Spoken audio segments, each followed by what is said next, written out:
Bonsoir à toutes, bonsoir à tous. Bienvenue pour cette conférence de Grégoire Borst sur le cerveau des enfants et des adolescents face aux écrans. Pierre, est-ce que je vous laisse dire un mot d'introduction? Alors, d'abord, un mot de remerciement à Grégoire Borst de nous consacrer du temps. La question de la vulgarisation des découvertes et des apports de la recherche, c'est une question extrêmement importante. Je sais qu'il est très, très, très soucieux de le faire et je suis très heureux que ce soit dans le cadre de notre partenariat, puisque c'est la première. Enfin, mis à part la présentation des travaux de recherche que vous envisagez de faire avec nous, c'est la première manifestation de cette coopération entre l'Absidé et l'école alsacienne. Et je suis très heureux que ce soit ce sujet, parce que je sais que sur cette question, on a tous des écrans, on a tous des enfants ou presque, et on a tous 1 million de questions sur l'interaction entre les uns et les autres. Et je suis très impatient de vous écouter, Grégoire. Et encore une fois, merci beaucoup. Alors peut-être juste avant de vous laisser la parole, Grégoire, je précise que votre laboratoire de recherche, l'ACID et le laboratoire de psychologie du développement et de l'éducation de l'enfant, qui dépendent de l'Université de Paris et du CNRS, et que effectivement nous avons noué ce partenariat il y a 2 ans avec le LabCID et que nous sommes très heureux. J'invite les parents d'élèves de l'école alsacienne et les élèves qui le souhaitent à voir la vidéo de l'enregistrement que nous avons fait il y a 2 semaines, qui est publiée elle aussi sur le site et qui présente un certain nombre de projets de recherche auxquels les élèves de l'école alsacienne peuvent participer. Voilà en quelques mots. Et donc, Grégoire Borst, je le dis quand même, est le directeur du LabCID.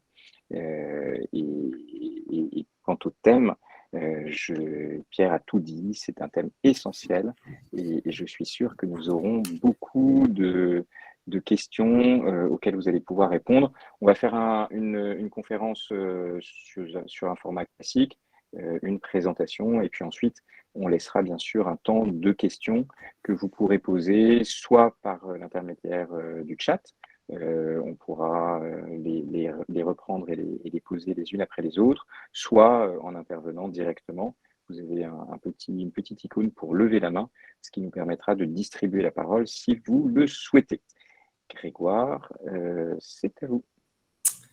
Déjà, merci beaucoup pour cette invitation. Je suis très heureux d'être parmi vous ce soir. Alors, je suis dans ma vieille Sorbonne, donc de temps en temps, le réseau saute un peu. Donc, si ça saute, il y aura peut-être des petits moments de coupure. Mais en fait, comme j'ai une espèce de retour, c'est pour ça que vous me voyez lever les yeux au ciel. C'est pas parce que je suis en train de regarder quelque chose dans le lointain, c'est juste parce que j'ai 2 écrans en même temps.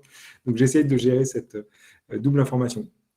Vous dire que je vais essayer de vous présenter un certain nombre de choses. En 1 heure, je ne ferai évidemment pas tout le tour de la question, mais c'est pour ça que dans la demi-heure qui nous restera, vous pourrez me poser toutes les questions que vous avez. Alors, je vais essayer de vous répondre, mais vous verrez que je n'ai pas forcément toutes les réponses, que la recherche n'a pas toutes les réponses. Je vais vraiment essayer de me positionner sur qu'est-ce qu'on peut dire aujourd'hui sur la base des résultats qu'on peut avoir dans le domaine de la recherche en psychologie et en neurosciences.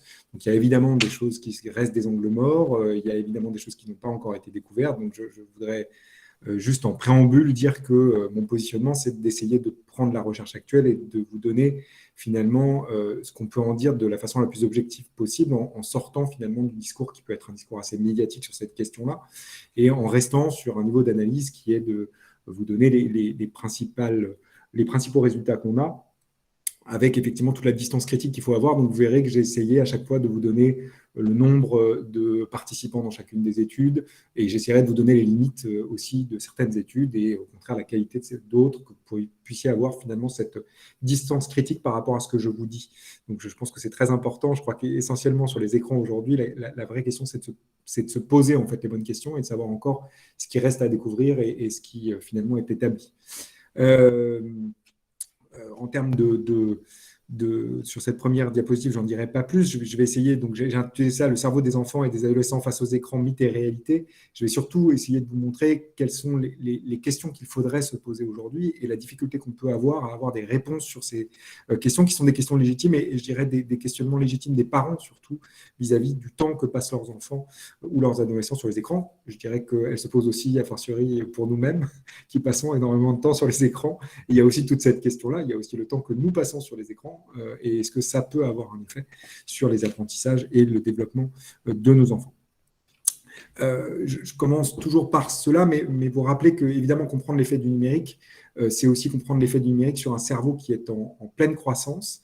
Je crois que c'est important de le redire, et que c'est une croissance qui est beaucoup plus prolongée qu'on ne peut le penser, avec des moments effectivement de sensibilité particulière à l'environnement, mais qui ne sont pas simplement cette période de la toute petite enfance. On a souvent, à tort, je dirais, la vision d'un cerveau qui va se développer avec une première partie, 0-3 ans, très, très, très sensible à l'environnement, sur lequel il va falloir être extrêmement protecteur de l'enfant. C'est une évidence. Je veux dire, effectivement, la plasticité cérébrale, c'est-à-dire l'effet de l'environnement et en quoi elle peut produire des changements dans le cerveau est extrêmement important dans les premières années de la vie, mais ce n'est pas la seule période de sensibilité très forte à l'environnement. Et ce que j'essaie de vous présenter sur la partie centrale de la diapositive, c'est justement en griser les périodes de sensibilité très forte de l'environnement. Et vous avez une première période de 0 à 3 ans, mais il y a une deuxième période de l'adolescence où le cerveau est extrêmement, effectivement, sensible à son environnement. Il y a une vraie réouverture, ou en tout cas période de sensibilité forte au cours de l'adolescence. Sous l'effet des hormones pubertaires, on va avoir effectivement un cerveau qui va totalement se reconfigurer pendant l'adolescence pour prendre finalement sa forme de cerveau ou sa structuration de cerveau adulte très tardivement. C'est-à-dire que là, il y a aussi effectivement une espèce de paradoxe. C'est-à-dire qu'on considère que nos enfants et nos adolescents deviennent des adultes à 18 ans du point de vue de la maturation cérébrale et de la croissance cérébrale. Ce n'est pas tout à fait le cas. Il reste finalement des grands adolescents jusqu'à 22 ans, jusqu'à 20-25 ans, on va dire. Et c'est donc des périodes aussi où le cerveau va être particulièrement sensible à l'environnement. Et donc, quand on pose la question du numérique et des effets du numérique sur un cerveau et sur un enfant et un adolescent, il ne faut pas forcément simplifier le problème en pensant que c'est forcément nocif dans les premières années de la vie et ça serait forcément moins nocif à mesure que nous serions plus âgés. Et c'est effectivement essayer de comprendre cette problématique de l'exposition aux écrans dans un cerveau qui est lui-même en pleine croissance et surtout dont la croissance ne va pas s'opérer au même rythme dans les différentes régions cérébrales. Donc il y a une dose de complexité supplémentaire, c'est que non seulement la croissance cérébrale est extrêmement dépendante de l'environnement, mais en plus, ce cerveau se développe pendant très longtemps. Et puis, dernière information, il va se développer à différents rythmes dans différentes régions cérébrales. Et en gros, la croissance cérébrale, elle s'opère sur un axe postéro-antérieur, des régions postérieures du cerveau jusqu'aux régions antérieures du cerveau. Et ce qu'on voit effectivement, ce qui est représenté au centre de cette diapositive, c'est les courbes de maturation cérébrale, les courbes de croissance cérébrale. Alors, vous voyez qu'elles ne sont pas comme les courbes de croissance de la taille ou du poids, elles n'atteignent pas une asymptote, c'est des courbes en U inversé, dans lesquelles on a deux grandes périodes de la croissance cérébrale. Une première période où, sous l'effet de la multiplication des connexions entre les neurones, on va aboutir à une augmentation de l'épaisseur du cortex. Le cortex, c'est la couche externe du cerveau, composée essentiellement du corps de nos cellules nerveuses, de nos neurones, qui fait à peu près 2 à 3 mm. Et sous l'effet de la multiplication des connexions entre les neurones, cette épaisseur corticale va augmenter. C'est ce que vous voyez sur ces courbes. Et puis, il y a une deuxième période de la croissance cérébrale qui se définit par une sélection des connexions entre les neurones, et sous la pression de l'environnement. Et en sélectionnant certaines connexions, on va en éliminer certaines, et en les éliminant, de façon mécanique, on va diminuer l'épaisseur corticale. Donc, c'est ce que vous voyez sur ces courbes en U inversé, mais ce que vous voyez, c'est qu'il n'y a pas une seule courbe pour l'ensemble du cerveau. Il y a 3 courbes pour 3 régions du cerveau sur un axe postéro-antérieur. Donc, c'est aussi ça la difficulté qu'on a quand on essaie de penser l'effet du numérique, c'est qu'il faut le penser évidemment à un âge donné, mais il faut aussi le penser sur qu'est-ce que ça produit sur un système qui est lui-même en développement. Donc, dit un peu autrement, quand on se pose la question de l'exposition numérique, il y a évidemment qu'est-ce que ça produit à un âge donné, mais qu'est-ce que ça pourrait produire dans un temps long du développement cérébral et de la croissance cérébrale. C'est ces deux temps qu'il faut essayer à chaque fois de comprendre quand on s'intéresse à l'exposition au numérique. Et puis, à part si vous êtes des dualistes forcenés, mais comme finalement il y a un lien direct entre nos processus de pensée et notre activité cérébrale, le fait que notre cerveau se développe de façon dynamique et non linéaire, ça a évidemment des effets sur la façon dont il faut conceptualiser le développement cognitif et socio-émotionnel de l'enfant et de l'adolescent. Et ce que j'essaye de représenter sur cette diapositive, je ne vais pas y passer très longtemps, mais c'est qu'il faut sortir finalement de cette conception d'un développement cognitif de l'enfant ou d'un développement socio-émotionnel de l'adolescent qui serait très linéaire et cumulatif. Pour schématiser, on passerait d'un bébé qui a finalement accès à une pensée extrêmement simple à un adolescent qui aurait accès à une pensée complexe, abstraite et hypothético-déductive. Ça, c'était la conception du développement qu'on pouvait avoir dans les laboratoires de psychologie du développement il y a une 60aine d'années, mais ça fait longtemps qu'on a dépassé ces concepts et cette conceptualisation du développement cognitif en considérant finalement que ce développement cognitif, ce développement socio-émotionnel, il est beaucoup plus dynamique et non linéaire. Finalement, le progrès cognitif, il se définit plus par des périodes de fulgurance où on va avoir une acquisition très rapide d'un certain nombre de compétences, fait de périodes de stagnation, voire même parfois de régression, et vous pouvez le voir, je dirais, en temps réel chez vos enfants. C'est-à-dire qu'il y a des moments où, effectivement, on a l'impression que l'acquisition va très, très vite, puis il y a des moments où ça stagne, voire même parfois que ça régresse dans certains domaines. Et puis la deuxième idée, c'est que, un peu comme ces différentes régions cérébrales qui vont maturer à différents rythmes au cours de l'enfance et de l'adolescence, on ne se développe pas au même rythme dans les différents domaines cognitifs et socio-émotionnels. Et donc, quand on se pose la question du numérique, il va falloir se la poser dans un contexte et dans un développement qui peut s'opérer à différents rythmes, dans différents domaines, et qui peut s'opérer à différents rythmes dans différents domaines, et différemment en fonction de différents enfants. Donc, il y a aussi toute cette notion de variabilité. Donc, c'est possible, et c'est ce qu'on observe un peu, c'est que cet effet ne soit pas je dirais, totalement homogène en fonction des enfants, même si on va quand même essayer de définir ensemble les grandes lignes de force qu'on peut en sortir. Donc voilà tout ce que je pouvais vous dire en termes de questionnement qu'on peut avoir et de la difficulté que ça pose, parce que si je me pose la question de savoir qu'est-ce que produit l'exposition aux écrans, par exemple, entre 0 et 3 ans, sur le développement langagier de l'enfant de façon globale, il va falloir que je puisse suivre ces enfants dans le temps sur des périodes très longues. Et donc, on voit bien là, une des limites aujourd'hui de la recherche qui peut s'opérer sur ces questions-là, c'est qu'on n'a pas forcément le recul nécessaire pour estimer de façon fine ce que peut produire l'exposition des écrans à un âge donné. Donc, je vais essayer de vous montrer quelles sont les quelques études qu'on a de ce point de vue-là, et puis tous les trous qu'il y a encore dans la littérature, dans ce qu'on peut dire de ce point de vue.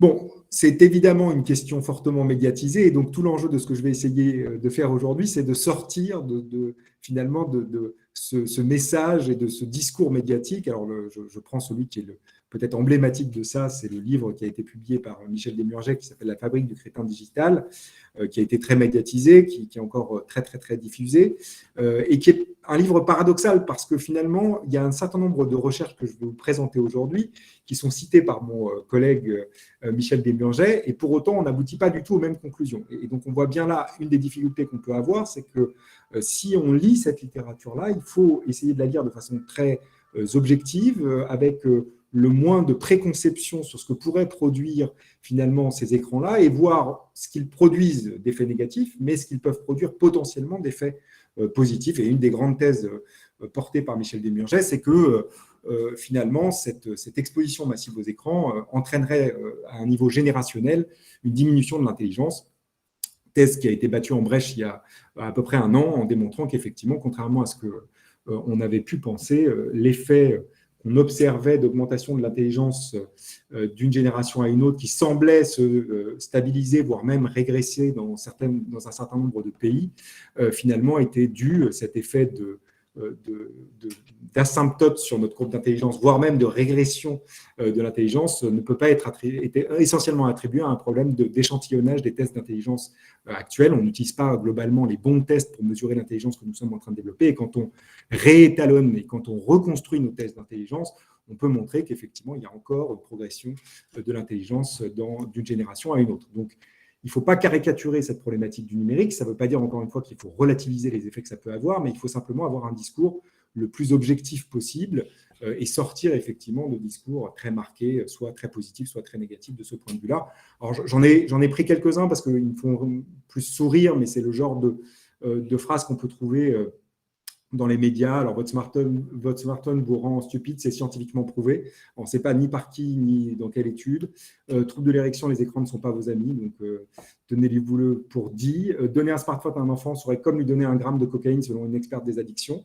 Donc, moi, je n'ai pas de données qui semblent suggérer ça, et je n'en ai pas lu dans la littérature, mais voilà le type de phrases qu'on peut trouver dans les médias aujourd'hui. Réseaux sociaux et dépression à l'adolescence, les filles plus vulnérables que les garçons. Alors, c'est vrai et c'est pas vrai, c'est-à-dire qu'en fait, les filles sont de toute façon beaucoup plus vulnérables à la dépression que les garçons, et ce n'est pas spécifiquement lié au numérique. Vous verrez qu'en fait, il n'y a pas de lien de causalité directe entre exposition au numérique et à la dépression. Les écrans rendent aveugles. Pourquoi les écrans font grossir? Avons-nous désormais une attention d'un point sur l'autre? Donc on voit que ça fait parler, en tout cas, ça fait vendre un certain nombre dans les médias, et que c'est une question évidemment qui est légitimement problématique et qui pose question. Et donc tout l'enjeu, c'est d'essayer d'avoir une vision un peu, je dirais, mesurée des effets positifs et négatifs. Et puis, alors je vais faire un petit focus quand même sur une chose, parce qu'elle m'énerve à double titre, parce que d'une part, elle est médiatisée par un média que je lis, donc ça m'énerve d'autant plus, et que d'autre part, c'est un média qui a une certaine légitimité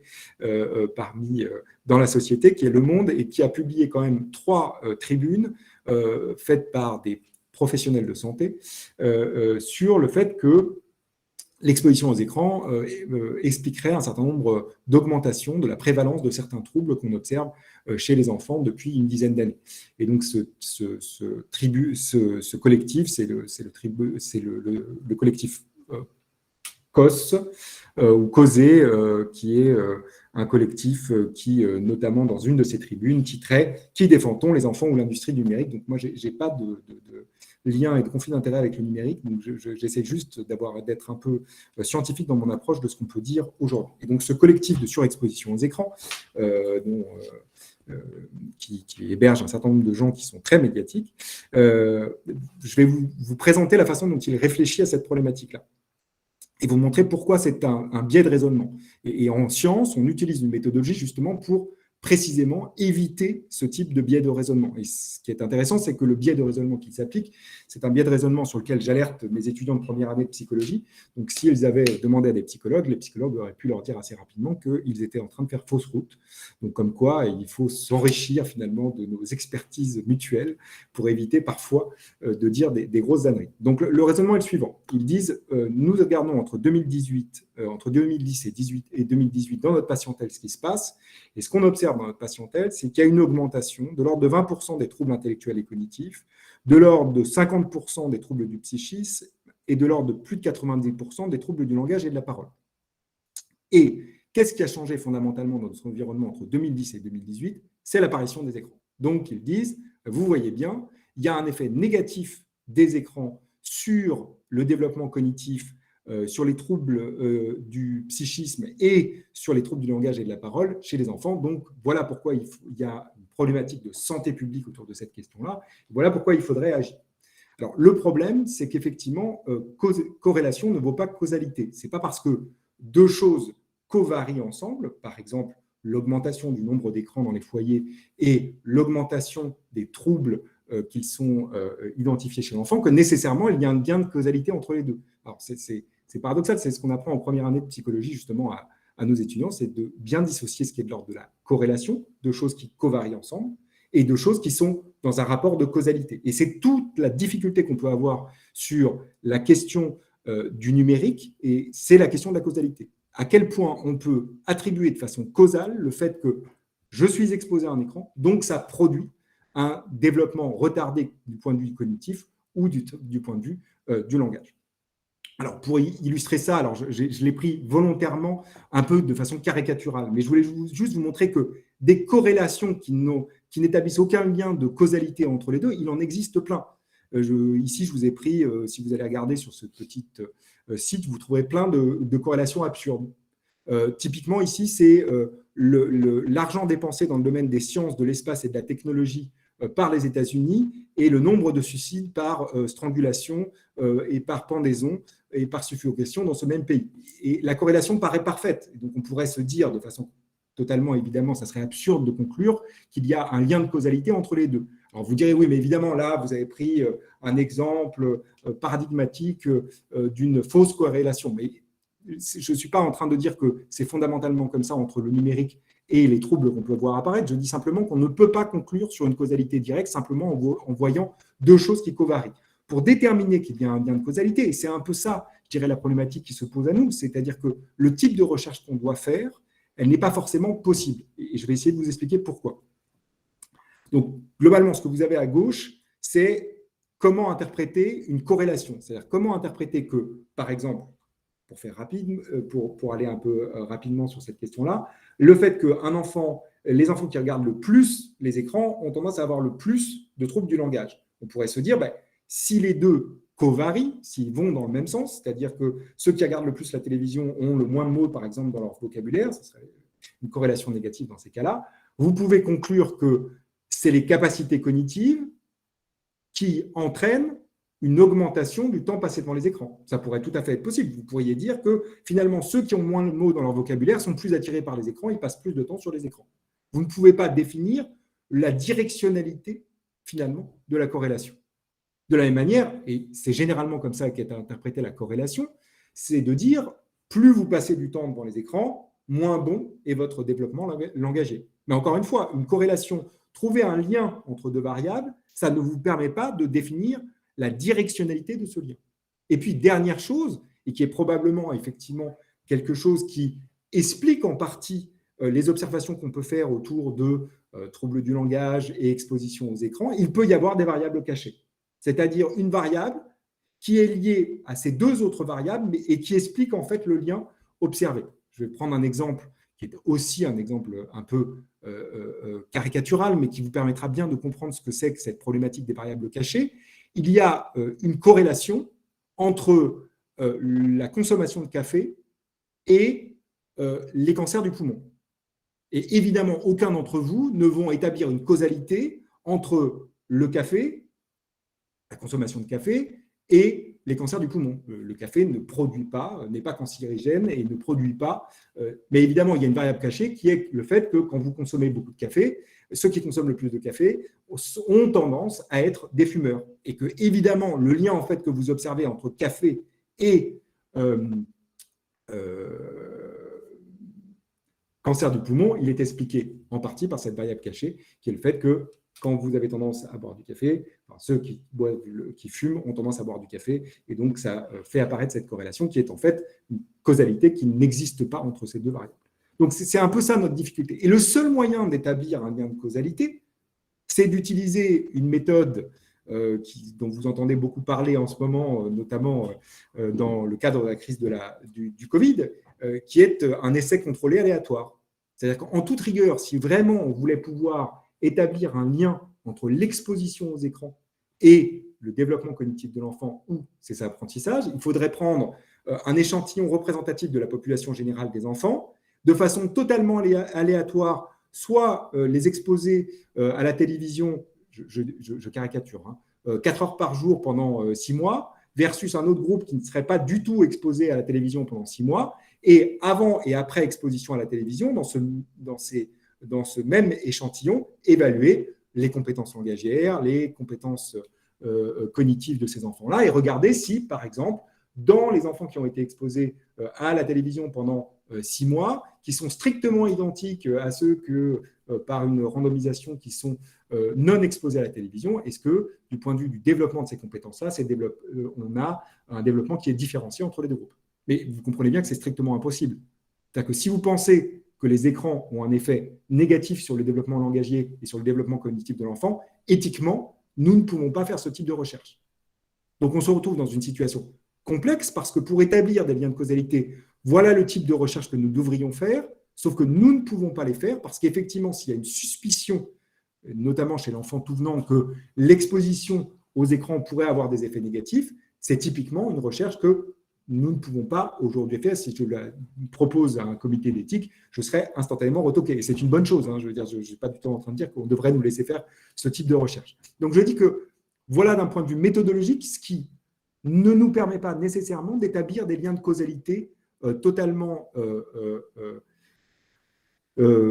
univoque entre ces différentes variables. Donc, tout l'enjeu pour nous, c'est effectivement d'aller rechercher quand même, si on ne peut pas, sur d'autres types de méthodologies, quand même pouvoir avoir des idées de ce que pourrait produire l'exposition aux écrans. Et je vais essayer de vous montrer des recherches dans lesquelles on a plutôt des données qui sont assez consolidées, et puis des recherches sur lesquelles on est encore en train finalement de chercher et de se poser la question de qu'est-ce que pourrait produire l'exposition au numérique sur le développement de l'enfant. La première chose que je voulais vous présenter, c'est cette recherche-là. Elle est intéressante, d'une part, par la taille de l'échantillon qui a été analysé. C'est 2441 enfants. Et elle est aussi intéressante parce que c'est une recherche longitudinale. C'est-à-dire qu'on va suivre des enfants sur un temps relativement long, c'est-à-dire de 24 à 60 mois. Et ce petit graphique, ce qu'il représente, c'est une méthode qui est assez systématiquement utilisée pour essayer d'établir la directionnalité des liens que nous observons. Donc, ce qu'on a fait ici dans cette cohorte d'enfants âgés de 24 à 60 mois, donc c'est les mêmes enfants qu'on va suivre à 24, 36 et 60 mois. À 24 mois, on va évaluer le temps qu'ils passent devant les écrans, c'est de l'hétéro-évaluation des parents sur le temps que passent leurs enfants devant les écrans. Et dans le même temps, on va demander aux parents d'hétéro-évaluer le développement cognitif de leur enfant. Donc, ils ont un petit questionnaire, et ce questionnaire, ça permet effectivement de déterminer où les enfants en sont de leur développement moteur et de leur développement cognitif.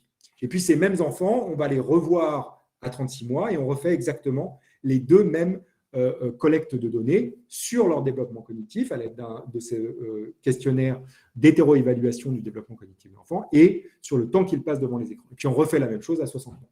Et comme tout ça est la même cohorte, on peut se poser des questions non seulement sur est-ce que ceux qui ont tendance à passer le plus de temps sur les écrans, c'est la ligne du bas, à 24 mois, passent plus de temps sur les écrans à 36 mois? Est-ce que ceux qui passent plus de temps à 36 mois sur les écrans passent plus de temps sur les écrans à 60 mois? La réponse est oui. C'est-à-dire que ceux qui ont tendance à passer du temps sur les écrans à 24 mois, on passe plus sur les écrans à 36, et c'est vrai aussi pour 60 mois. De la même manière, on peut se poser la question de ceux qui sont en avance sur leur développement cognitif à 24 mois, continuent-ils à être en avance ou est-ce lié à leur développement cognitif à 36 ou à 60 mois? La réponse est aussi positive. Si vous êtes un peu en haut de la distribution en termes de développement cognitif à 24 mois, vous avez tendance à être un peu en haut du classement à 36 mois et à 60 mois. Ce qui est beaucoup plus intéressant dans cette étude, c'est qu'on peut croiser. C'est-à-dire qu'on peut se poser la question, qui est la question finalement d'intérêt de ce point de vue-là, c'est est-ce que le temps que vous avez passé à 24 mois, que les enfants ont passé à 24 mois sur la télévision, est lié au développement cognitif hétéro-évalué par les parents à 36 mois. Donc, c'est les flèches en diagonale que vous avez sur ce graphique. Et de la même manière, vous pouvez poser la question de savoir est-ce que le temps passé devant la télévision à 36 mois est lié au développement hétéro-rapporté des parents à 60 mois. Et la réponse est oui, dans les deux cas. Les enfants qui passent le plus de temps devant la télévision à 24 et 36 mois sont ceux dont le développement cognitif est le moins développé à 36 et 60 mois. Donc là, on a bien une idée de la directionnalité, c'est bien le temps qu'on passe dans les écrans à 24 mois qui a un effet sur les développements observés à 36 mois. Ensuite, ça c'est la significativité de l'effet. L'effet, il est significatif, mais ensuite, en tant que décideur public et en tant que parent, la question que vous devez automatiquement vous poser, c'est la taille de cet effet. Est-ce que cet effet est suffisamment important pour que ça déclenche, je dirais, une décision en termes de santé publique? Est-ce qu'il faut à ce moment-là dire plus d'écran jusqu'à 60 mois parce qu'on voit un effet sur le développement cognitif de l'enfant? La réponse, elle est beaucoup plus nuancée parce que si vous regardez la taille de l'effet, elle est relativement modérée. Elle est de l'ordre, si vous essayez de la rapporter à un nombre de points de quotient intellectuel, elle est de l'ordre de 2 à 3 points de quotient intellectuel. Ce qui paraît beaucoup, sauf que si vous savez que le quotient intellectuel est construit méthodologiquement de telle manière à avoir une moyenne de 100 et un écart à la moyenne considérant que l'intelligence est normale entre 85 et 115, vous pouvez commencer à vous dire que ce n'est pas des tailles d'effet qui sont extrêmement importantes. Il n'empêche qu'elle existe. Ça ne veut pas dire qu'il n'y a pas d'effet du numérique sur le développement de l'enfant. Ça veut simplement dire qu'il faut la relativiser en fonction de la taille de cet effet. Encore une fois, je veux simplement vous donner les données les plus objectives possibles.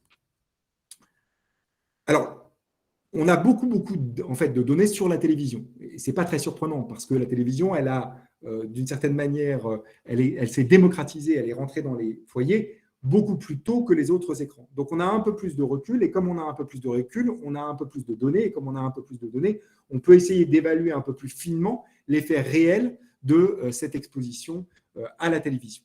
Ici, c'est une étude qui est intéressante, qui est de savoir est-ce qu'il y a un lien entre l'exposition à l'attention à la télévision et les troubles de l'attention. Et c'est vrai que c'est souvent des choses qu'on a beaucoup entendues. On a beaucoup entendu, et c'est notamment les premières études qui sont sorties au début des années 2000, autour justement d'un lien potentiel entre exposition à la télévision et potentiellement des effets sur les troubles de l'attention.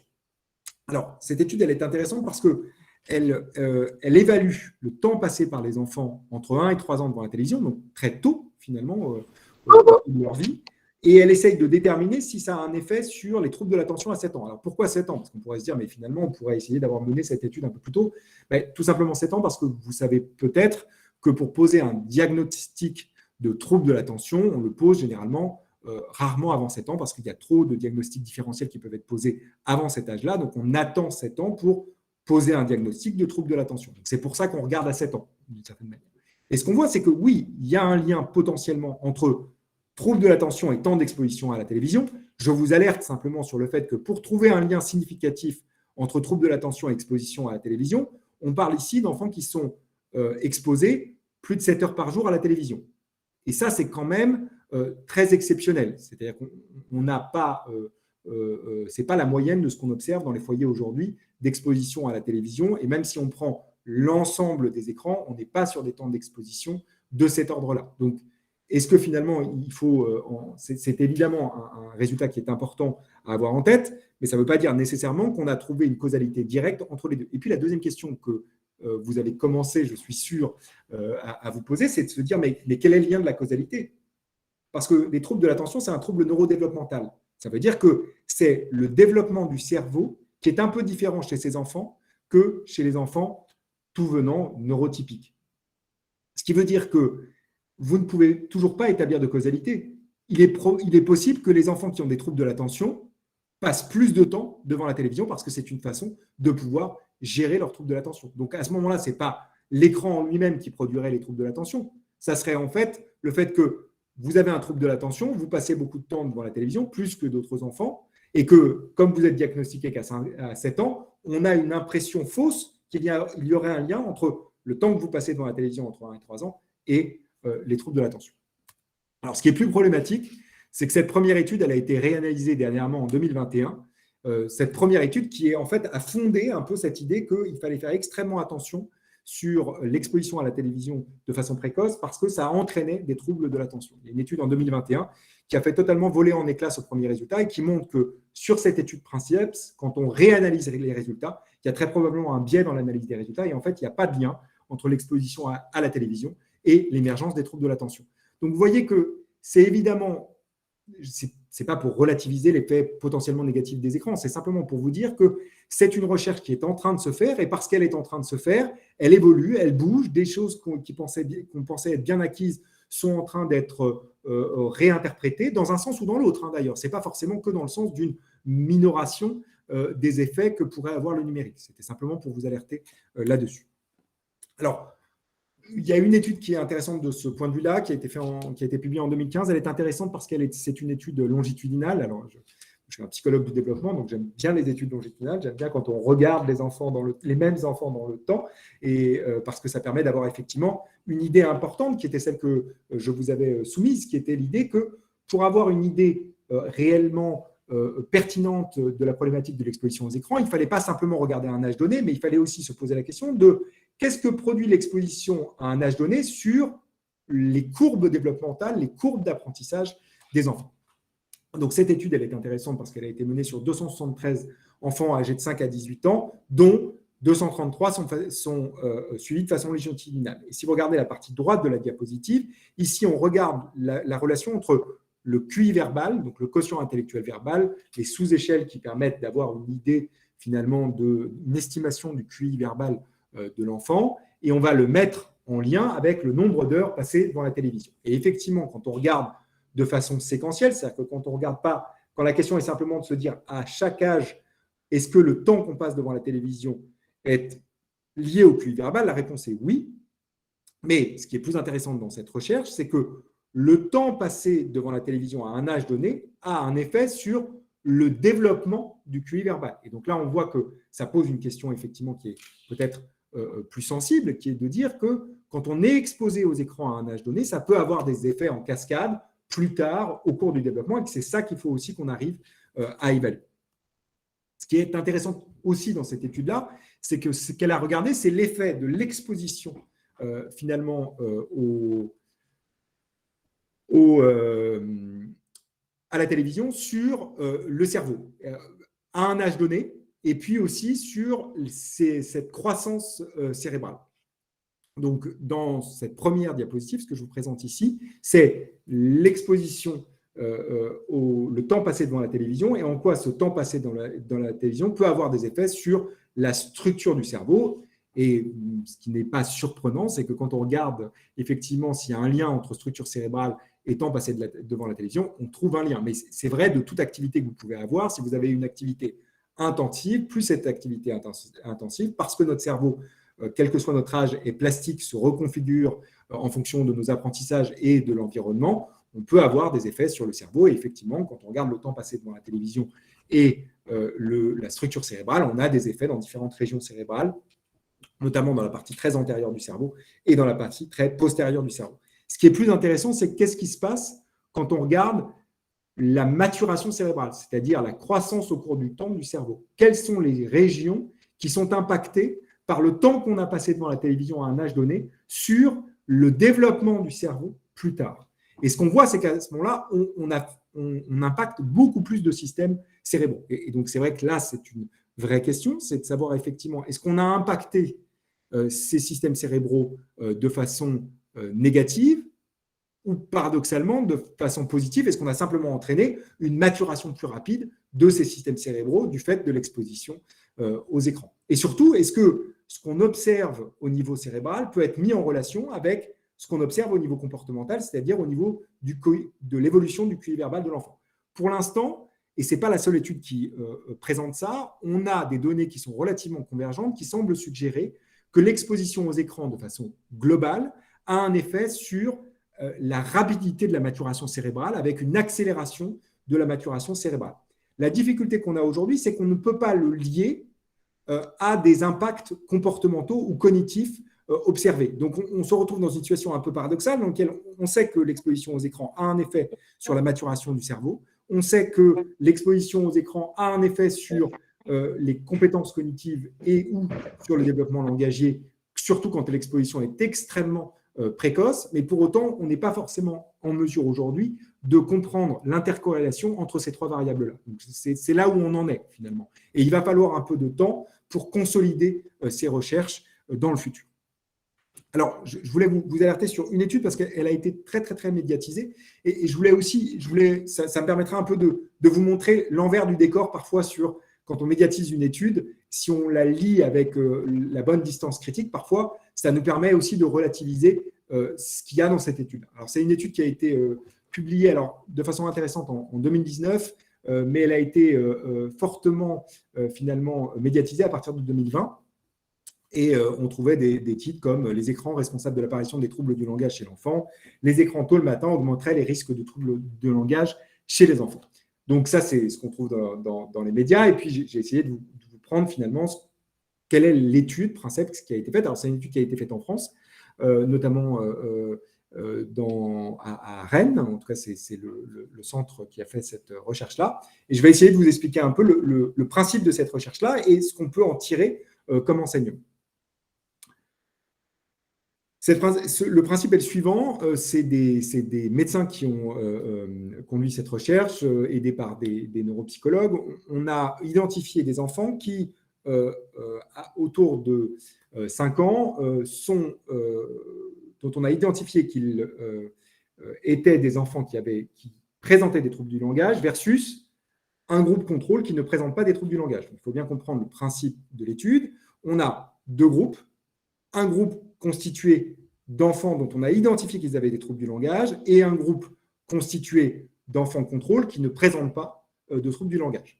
D'accord ? Et puis ensuite, on va proposer un questionnaire aux parents pour évaluer notamment le rapport au numérique et aux écrans des enfants des deux groupes. Et puis, fort de ces variables-là, on va regarder quelle variable permet de prédire le fait que l'enfant soit dans le groupe avec trouble du langage ou dans le groupe sans trouble du langage. Donc, voilà l'analyse qui est faite. Et on mesure un très grand nombre de variables liées à l'exposition aux écrans. Et ça, cette étude, elle est intéressante de ce point de vue-là, c'est que le questionnaire est assez fourni et qu'il permet effectivement d'aller regarder de façon assez précise, finalement, ce qui pourrait expliquer des troubles ou les risques, une augmentation du risque de se retrouver dans le groupe qui a des troubles du langage.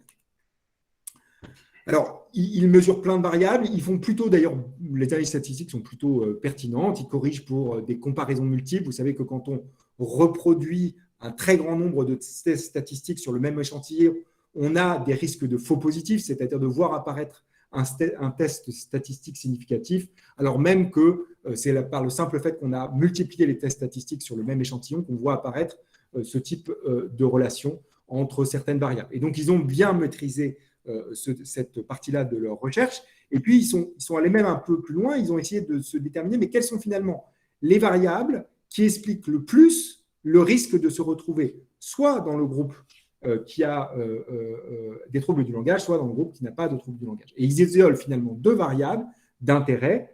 Une première variable liée à l'exposition aux écrans le matin avant d'aller à l'école, et puis une deuxième variable qui est de parler rarement ou jamais du contenu des écrans avec l'enfant. Et donc, effectivement, ça fait beaucoup parler parce que, d'une certaine manière, c'est aussi on se dit que c'est assez facile de pouvoir agir sur ces deux variables-là, c'est-à-dire pas d'exposition, et on pourrait dire ça aux parents assez facilement, pas d'exposition aux écrans le matin avant d'aller à l'école parce que ça peut avoir un effet négatif sur le développement langagier de votre enfant, et puis essayer d'être en coaction autour des écrans, ou en tout cas de partager à un moment avec vos enfants autour des écrans, parce que c'est très probablement une façon aussi de pouvoir lutter contre les effets potentiellement négatifs de l'exposition aux écrans.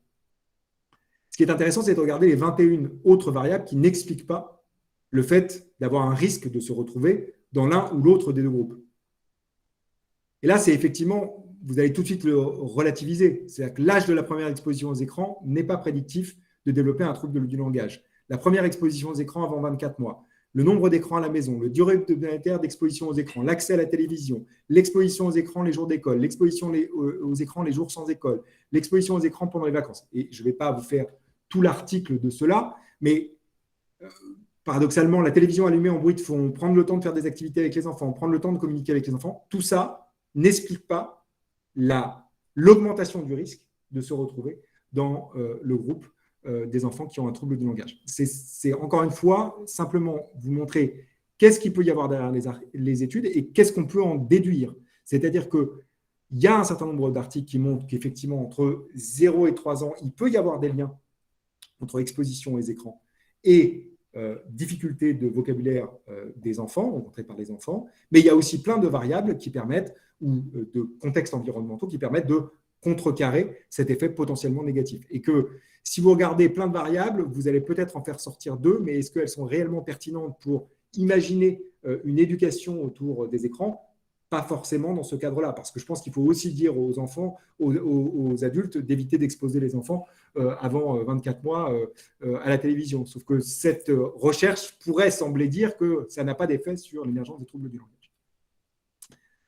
Bon, en fait, tout ça est beaucoup plus complexe.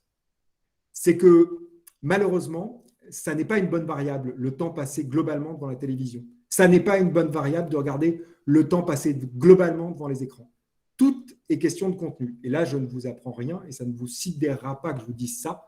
Les effets sont très différents en fonction du type et de la qualité des contenus auxquels on expose les écrans. Donc, les enfants. En soi, les écrans, ce n'est pas bon ou mauvais. Ça dépend du contenu auquel on expose les enfants. Typiquement, je suis persuadé que vous n'avez pas beaucoup de questions quand vos enfants prennent la liseuse et qu'ils lisent des grands romans de la littérature française. Je pense qu'à ce moment-là, vous leur laissez passer le temps qu'ils veulent devant leurs écrans et donc vous faites bien un discernement entre le contenu auquel ils sont exposés et le temps qu'ils passent devant les écrans. Et c'est précisément ce qu'il faut qu'on fasse.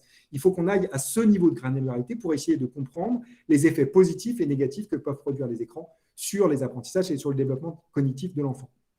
Alors ici, cette étude, elle est à relativiser. Je vous le dis tout de suite, c'est sur 51 enfants, donc c'est une étude sur un échantillon très faible. Donc, au même titre que je vous ai alerté quand les échantillons étaient importants d'enfants, je vous alerte quand les échantillons sont potentiellement limités d'enfants. Ici, c'est 51 enfants suivis de 6 à 30 mois, donc il y a cette notion de suivi longitudinal des enfants.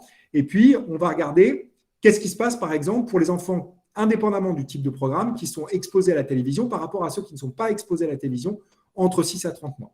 Bon, globalement, ça a un effet sur le nombre de mots dans le vocabulaire de l'enfant. Vous êtes à 7,84 mots en moins dans le vocabulaire à 30 mois pour les enfants qui sont exposés à la télévision par rapport à ceux qui ne sont pas exposés à la télévision.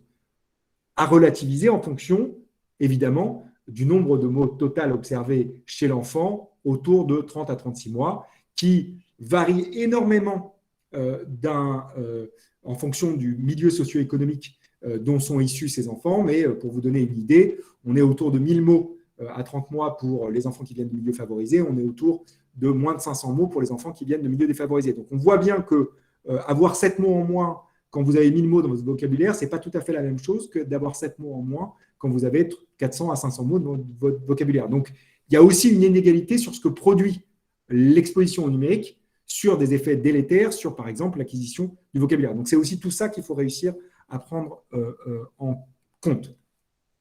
Et puis, il y a un effet type de contenu. Si vous exposez vos enfants aux Teletubbies entre 6 et 30 mois, par rapport à des enfants qui ne regardent pas du tout la télévision, vous avez une diminution de 10,18 mots en moins dans leur vocabulaire à 30 mois. Ce n'est pas très surprenant. Je ne sais pas qui a déjà regardé les Teletubbies parmi vous, mais les Teletubbies, c'est un enfer. C'est-à-dire qu'il n'y a aucun mot de vocabulaire qui est utilisé. C'est très surprenant. Et alors, ce qui est drôle, c'est que les Teletubbies avaient été créés à l'origine pour soi-disant s'adapter aux capacités de vitesse de traitement de l'information des bébés. En plus, c'était totalement faux, parce qu'on sait que les bébés ont des vitesses de traitement de l'information et de capacités de compréhension qui sont beaucoup plus développées que ne le pensaient les créateurs des Teletubbies. Enfin, tout ça pour dire que ça a plutôt un effet négatif. Mais paradoxalement, si vous regardez un programme comme Dora l'exploratrice, ça a un effet positif sur le nombre de mots que va maîtriser l'enfant dans son vocabulaire à 30 mois par rapport à des enfants qui ne regardent pas la télévision. Donc, la question, ce n'est pas ne pas ou regarder la télévision. Ça dépend du contenu. Et pour ceux qui ont déjà eu la malchance de regarder Dora l'exploratrice avec leurs enfants, on comprend bien pourquoi ça pourrait avoir un effet positif sur le développement du vocabulaire de l'enfant, parce que déjà, c'est un programme audiovisuel dans lequel on engage l'enfant. À des moments, le programme s'arrête, va parler directement à l'enfant, va lui demander de répéter certains mots, va lui demander de résoudre certaines énigmes. Donc, on voit bien que l'interactivité qui peut se produire dans un programme comme Dora l'exploratrice, ce n'est pas du tout la même que dans Teletubbies. Et on a effectivement des effets extrêmement différenciés, positifs et négatifs, par rapport à des enfants qui ne regardent pas la télévision en fonction de la qualité du contenu. Et c'est exactement ce à quoi aboutit les recommandations de l'association de pédiatrie américaine, qui dit pas d'écran avant 2 ans et entre 2 et 5 ans, une exposition jusqu'à, et ça va vous sembler surprenant, jusqu'à 1 heure par jour aux écrans, mais sur des contenus de très grande qualité. Et donc, tout l'enjeu, ça va être de définir le contenu de très grande qualité. En même temps, quand vous choisissez un livre, vous vous intéressez au contenu de ce livre-là, vous essayez d'évaluer la qualité de ce contenu-là. Bon, pour le numérique, il faut faire la même chose. C'est ça le vrai enjeu. Je vais rapidement passer là-dessus, mais si vous voulez, j'y reviendrai. C'est une étude qu'on vient de publier au laboratoire et que Alex de Carvalho, qui est un de mes collaborateurs, a publié dernièrement, qui montrait l'effet du confinement et du Covid sur le développement langagier de l'enfant. Mais je vous la fais très rapide, mais dans les familles qui viennent de milieux extrêmement favorisés, même quand on expose très fortement l'enfant à la télévision jusqu'à 3 à 4 heures par jour, on n'a pas d'effet délétère sur le développement langagier de l'enfant. Donc, tout ça est évidemment dépendant aussi de ce qui se passe dans les périodes où l'enfant n'est pas exposé à la télévision. Ici, on parle quand même de 3 à 4 heures par jour passées par ces enfants âgés de 8 à 36 mois devant la télévision, et ça n'a aucun effet sur le développement langagier pendant le confinement observé chez ces enfants-là. À l'inverse, et c'est la partie droite de cette diapositive, lire 15 minutes par jour un livre à ses enfants, dès 15 minutes par jour, ça a un effet positif sur le développement langagier de l'enfant. Donc on voit qu'effectivement, parfois c'est aussi les activités auxquelles on ne pense pas forcément qu'il faudrait essayer de renforcer plutôt que d'interdire d'autres activités. Peut-être que c'est là un vrai effet levier pour l'éducation aux écrans des parents, des enseignants et des enfants, mais j'y reviendrai à la fin de ma conférence. Je pense que c'est ça, fondamentalement, qu'il faut essayer de promouvoir aujourd'hui. Finalement, qu'est-ce qu'on peut se dire aussi sur l'apprentissage en tant que tel? Parce qu'on voit bien que le numérique est utilisé pour l'apprentissage, on voit bien que la continuité pédagogique, elle a pu être aussi assurée dans une partie des écoles grâce au numérique. Et donc, la question qui peut se poser, c'est est-ce que ça change quelque chose d'apprendre en présentiel ou d'apprendre en distanciel? Et il y a des études aujourd'hui qui ont été faites. Encore une fois, c'est un petit échantillon d'individus, donc à prendre avec toute la distance nécessaire. Ici, c'est une tâche toute simple. On apprend une règle de classification à l'enfant, de catégorisation. Donc, vous avez vu, il y a un petit mug bleu, une petite étoile orange, et on peut soit aller faire une règle de catégorisation et de classification sur la base de l'identité de l'objet. Donc, on va aller mettre le mug sur le mug, soit sur la base de la couleur des objets. On peut mettre le mug orange sur la petite étoile orange, et puis on va changer les règles de classification et on voit la vitesse avec laquelle les enfants et les adultes apprennent en présentiel et en distanciel. En présentiel, c'est représenté en noir, et en distanciel, en distanciel, c'est représenté en noir, et en présentiel, c'est représenté en blanc. Et ce qu'on voit, c'est qu'effectivement, il y a des différences entre les enfants, je reprends, je me suis trompé. En noir, c'est les enfants, en blanc, c'est les adultes, et à gauche, vous avez l'apprentissage en présentiel, et à droite, vous avez l'apprentissage en distanciel. Et on voit que, et ce n'est pas surprenant, il y a une différence d'apprentissage, même dans une tâche aussi simple, entre des enfants de 6 ans et des adultes, mais que par contre, si on compare l'apprentissage, la performance à l'issue de l'apprentissage entre présentiel et distanciel, on n'a pas de différence entre l'apprentissage en présentiel et l'apprentissage en distanciel. Donc, on pourrait se dire, finalement, ça marche très bien, même avec des enfants très jeunes. Pas tout à fait. Quand on regarde le cerveau, on se rend compte que la réponse du cerveau de l'adulte et de l'enfant en présentiel et distanciel, elle n'est pas exactement la même. Chez l'adulte, que vous fassiez de l'apprentissage en distanciel et en présentiel, ici c'est la partie droite de la diapositive, quand vous regardez la réponse du cortex moteur qui se situe à peu près ici, à l'apprentissage en présentiel et en distanciel, il est strictement identique quand il est en présentiel ou en distanciel. Il y a une petite différence, mais cette différence, elle n'est pas significative. Par contre, quand vous regardez ce qui se passe dans le cerveau de l'enfant quand il apprend en présentiel et en distanciel à 6 ans, il y a une différence dans la façon dont son cerveau va répondre en présentiel et en distanciel. Et c'est intéressant parce que ça montre que même si vous avez la même performance à l'issue de l'apprentissage dans ces deux groupes, il s'avère qu'effectivement, on n'apprend pas strictement de la même manière, du point de vue en tout cas de notre cerveau, quand on est en présentiel et en distanciel. Donc, la question, elle reste une question sur la production à long terme d'apprendre uniquement en distanciel. S'il s'avère qu'à un âge donné, très probablement chez l'adulte, ça ne change pas grand-chose, mais parce que chez l'adulte, il a appris en présentiel jusqu'à maintenant. Si on imaginait des modalités pédagogiques dans lesquelles on passait en 100% en distanciel tout le temps, on aurait probablement des effets qui pourraient s'observer plus tard dans les apprentissages, du fait même que notre cerveau, à 6 ans, ne répond pas exactement de la même manière quand on apprend en présentiel et en distanciel. Donc, encore une fois, voilà un enjeu de pouvoir aussi aller regarder l'impact des apprentissages, pas seulement sur l'outcome de l'apprentissage, c'est-à-dire la performance dans la tâche, mais aussi sur le cerveau en situation. Alors, je veux présenter cette recherche parce qu'elle est hyper contre-intuitive et souvent, quand je la présente dans nos enseignements, ils sont très surpris. C'est une étude qui compare l'apprentissage de la graphie des lettres majuscules, soit en utilisant une tablette, soit en utilisant papier-crayon. Et puis, pour ceux qui apprennent en tablette, il y a deux groupes. Il y a ceux qui apprennent avec la tablette avec un stylet et puis ceux qui apprennent avec le doigt sur la tablette.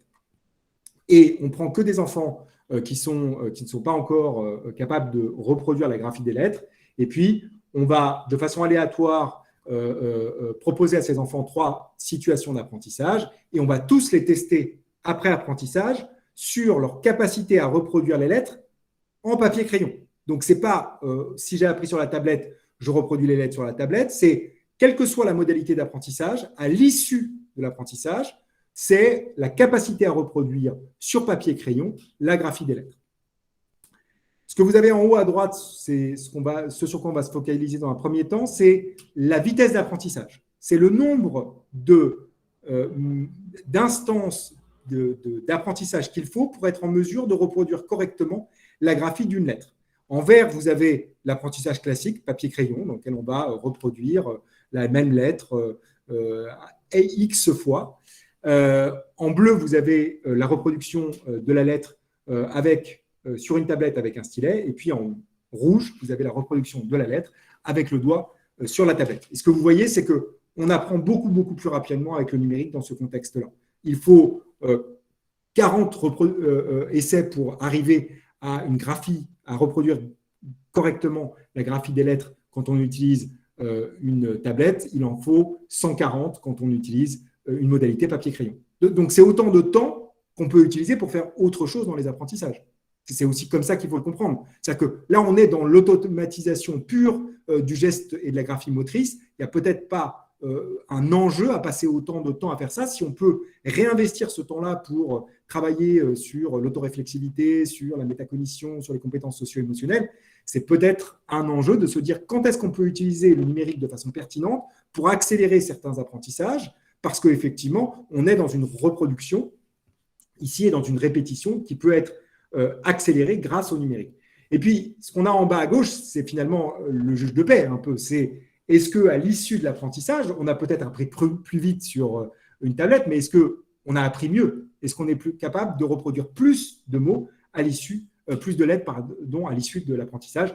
Et effectivement, ce qu'on voit, c'est que par rapport à une modalité d'apprentissage papier-crayon, une fois l'apprentissage effectué sur tablette, quand ils reproduisent les lettres sur papier-crayon, ils reproduisent plus de lettres à l'issue de l'apprentissage quand ils ont appris sur tablette, uniquement sur tablette avec le doigt. Alors très probablement, c'est dû au fait qu'il y a aussi, comme les stylets ne sont pas forcément faits pour la taille des mains d'enfants, on peut imaginer que ce stylet soit pas forcément, la prise du stylet soit pas optimale et qu'ensuite, quand on doit transférer cela à la modalité papier-crayon, il y a une perte de ce point de vue-là. Mais il n'y a pas d'effet délétère, ce n'est pas pire que d'apprendre sur papier-crayon. Donc on voit comment, quand on va un peu plus finement dans ces notions-là, on peut avoir des effets finalement différenciés en fonction du type d'outil qu'on utilise, voire même de façon un peu contre-intuitive, des effets positifs du numérique sur des apprentissages comme l'apprentissage de l'écriture.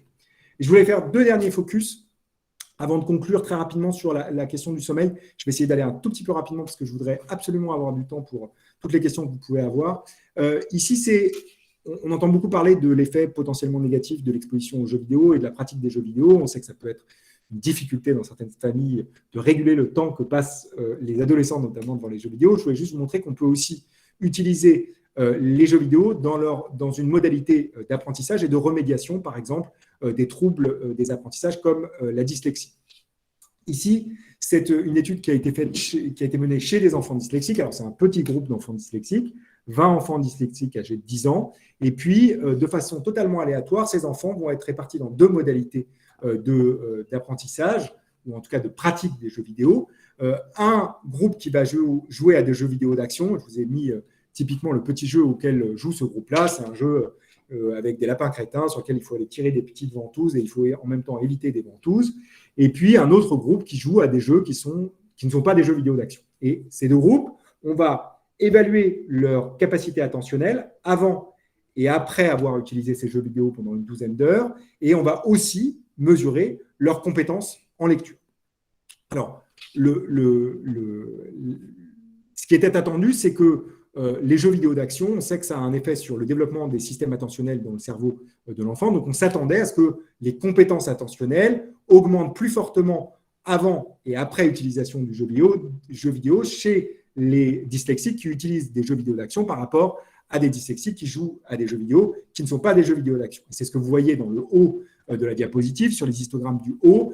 NAVG, c'est les dyslexiques qui ne jouent pas à des jeux vidéo d'action. AVG, c'est des dyslexiques qui jouent à des jeux vidéo d'action. T1, c'est avant intervention. T2, c'est après intervention. Ce que vous voyez, c'est qu'il y a une augmentation des capacités attentionnelles après intervention, que ce soit sur la capacité à focaliser son attention sur des informations pertinentes d'une scène visuelle ou que ce soit la capacité à distribuer son attention sur différents éléments de la scène visuelle. Mais ce qui est plus intéressant dans cette étude, c'est que ça se transfère aux capacités de lecture. Des enfants dyslexiques qui jouent à des jeux vidéo d'action on a des effets positifs de remédiation sur leur capacité de lecture. Après 12 heures seulement d'utilisation des jeux vidéo. Encore une fois, ce n'est pas de dire que les jeux vidéo, c'est la panacée, c'est simplement de relativiser l'effet que peuvent avoir les jeux vidéo, et ça n'a pas que des effets délétères, ça peut avoir des effets positifs, notamment sur les systèmes attentionnels, et comme ça a des effets positifs sur les systèmes attentionnels, ça peut avoir des effets positifs sur la vitesse de lecture et la qualité de la lecture. On n'est pas du tout ici dans la compréhension de lecture, hein, soyons très clairs, on est vraiment dans la mécanique de décodage de la lecture. Je voulais juste vous montrer une étude qui vient d'être publiée, alors je n'ai pas encore mis toutes les références, mais par ma collègue Irène Altarelli, qui est maîtresse de conférences au laboratoire, et elle a travaillé chez des enfants tout venant, et elle s'est posé un peu la même question. Est-ce que des jeux vidéo d'action, créés cette fois-ci en laboratoire, qui permet de développer notamment les compétences attentionnelles, mais aussi des fonctions de haut niveau dans notre cerveau qui permettent notamment de réguler l'ensemble des autres fonctions cognitives dans notre cerveau, est-ce que faire jouer à ce type de jeu à des enfants tout venant, ça peut aider non seulement leurs compétences attentionnelles, mais aussi leurs compétences en lecture. Et donc, pour pouvoir faire ça, on utilise une méthode classique expérimentale. On a un groupe de 151 enfants qu'on répartit de façon aléatoire dans deux situations d'apprentissage. Une situation où ils jouent au petit jeu qu'on a créé au laboratoire, et un autre groupe dans lequel ils jouent à un autre jeu, qui est un jeu qui est pour apprendre le codage informatique, qui s'appelle Scratch, qui a été développé par le MIT. Et puis, avant et après intervention, on va évaluer les compétences cognitives de ces enfants et leurs compétences en lecture. Et puis, on va essayer de regarder aussi qu'est-ce qui se passe 6 mois après l'arrêt de l'utilisation des jeux vidéo. Est-ce qu'il y a un maintien dans le temps, finalement, des effets positifs observés par l'utilisation de ces jeux vidéo? En bleu, vous avez les enfants qui ont joué aux jeux vidéo qu'on a créé, que Irène Altarelli a créé avec un laboratoire en Italie. Et en vert, on a les enfants qui jouent au jeu, finalement, c'est notre groupe contrôle qui joue à ce jeu Scratch. T1, c'est avant intervention. T2, c'est juste après l'intervention. T3, c'est 6 mois après ne plus avoir utilisé ce jeu vidéo. Bon, sur les capacités attentionnelles, c'est ce que vous avez sur la partie gauche de la diapositive. Vous voyez qu'il y a un effet positif sur l'attention, le système attentionnel de ces enfants. Mais ce qui est intéressant, c'est que ça se maintient jusqu'à 6 mois après l'arrêt de l'utilisation de ce jeu vidéo. Et ce qui est encore plus intéressant, si vous regardez la partie droite de la diapositive, ici, c'était des enfants qui, par rapport à leur population de référence âgés de 8 à 9 ans, sont un peu en dessous des compétences en lecture de leur groupe de référence. Et vous voyez que le groupe en bleu qui a joué au jeu développé par Irène Altarelli, il va progressivement compenser son déficit en lecture juste après l'apprentissage, et ça se maintient jusqu'à 6 mois après l'apprentissage. Donc encore une fois, paradoxalement, jouer à des jeux vidéo d'action qui permettent de renforcer les systèmes attentionnels et les compétences de haut niveau dans le cerveau, ça peut se transférer à un certain nombre d'apprentissages. Et dans le papier qu'elle vient de publier dans une grande revue, elle a aussi démontré que ça avait des effets positifs sur les compétences en français des élèves jusqu'à 18 mois après l'utilisation de ce jeu vidéo. Donc, on voit comment on peut utiliser intelligemment, je dirais, le numérique pour renforcer certains processus qui ne sont pas forcément travaillés en classe, mais qui ont des incidences pour les apprentissages scolaires fondamentaux. Et je vais m'arrêter là, je ne vais pas vous présenter tout ça, et juste vous remercier pour votre attention, ouvrir l'espace des questions et simplement vous alerter sur ces différentes, finalement, rapports qui ont été faits par différents instituts et qui convergent sur cette idée qu'aujourd'hui, c'est très difficile de déterminer de façon extrêmement précise les effets nocifs et positifs de l'exposition aux écrans, et que finalement, on est encore dans un temps où on essaye de comprendre un peu ces effets-là. Alors, j'ai oublié de mettre la slide que je mets d'habitude sur les effets de l'exposition aux écrans sur le sommeil, donc je vais simplement vous le dire à l'oral.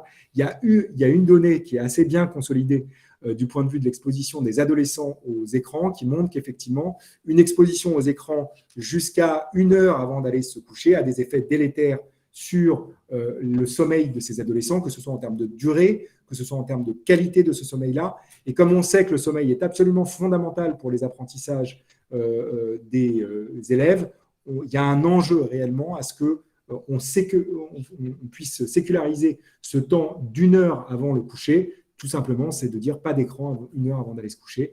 Et ça a des effets directs extrêmement importants sur la qualité du sommeil des adolescents. Donc voilà ce qu'on peut dire sur une des données qui est bien consolidée de ce point de vue-là. Donc voilà, stopper les écrans 1 heure avant d'aller se coucher. Ça vaut aussi pour nous, hein. Je le dis en passant. Merci beaucoup, voilà, et puis je remercie toujours Grégoire. les membres de mon laboratoire que vous pourrez retrouver dans la vidéo, mais qui participent aussi à essayer de produire toutes ces connaissances qu'on vous a présentées aujourd'hui de façon assez succincte, mais qui participent aussi à ces questionnements autour du numérique et du développement cognitif de l'enfant. Voilà, merci beaucoup.